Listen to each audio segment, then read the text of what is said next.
Today we solve examples of 1.4 of a part first, 10th maths part first 1.4. First example is 2 by x minus 3 by y is equal to 15, 8 by x plus 5 by y is equal to 77. पहिल्या एक्झाम्पलमध्ये दोन उदाहरणं अशी आहेत, दोन equations असे आहेत. 2/x वजा 3/y बरोबर 15, 8/x अधिक 5/y बरोबर 77. याला या पद्धतीने लिहायचं आहे आपल्याला. 1/x आणि 1/y बाजूला काढायचे आणि याला इक्वेशन 1 आणि 2 असं नाव द्यायचं. नंतर समीकरण 1 आणि 2 मध्ये 1/x बरोबर m आणि 1/y बरोबर n ठेवायचं. Put value of 1 by x is equal to m and 1 by y is equal to n in equation 1 and 2.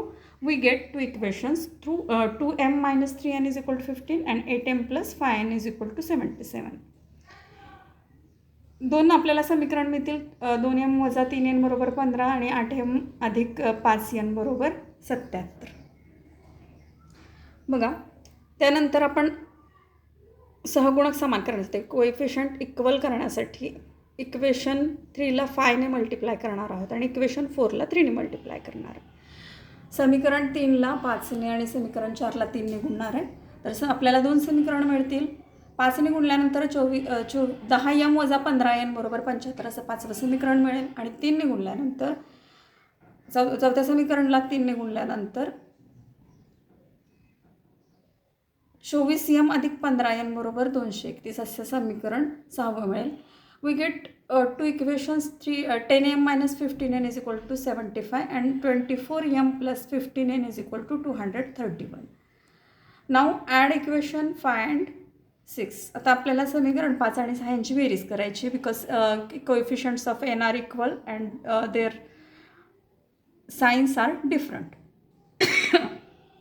10m plus 24m is equal to 34m.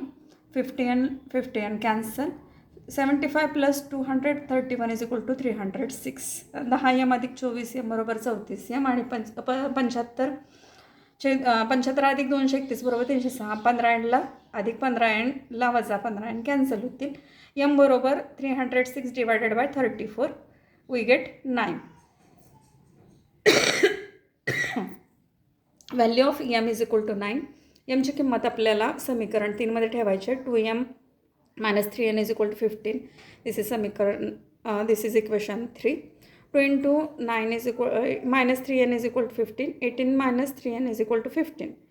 Minus 3n is equal to 15 minus 18. Minus 3n is equal to minus 3. n is equal to minus cancel. n is equal to 3 by 3. n is equal to 1. We get value of n is equal to 1 and value of m is 9. But we know we put first 1 by x is equal to m and 1 by y is equal to n. Again we put m is equal to 1 by x and n is equal to 1 by y. By solving these equations we get value of x is equal to 1 by 9 and y is equal to 1. बघ, आपल्याला m आणि यांची किमती, mची किंमत 9 मिळालेली आणि यांची किंमत 1 मिळालेली, पण आपण 1/x बरोबर m आणि 1/y बरोबर n ठेवलेला आहे. तर या किमती पुन्हा त्याच्यामध्ये ठेवायच्या आहेत. तर m बरोबर 1/x तिरकस गुणाकार करून x बरोबर 1/9 आणि y बरोबर 1 अशी आपल्याला किंमत मिळते. तर उकल आली xy बरोबर 1/9 - 1 1/9 आणि 1.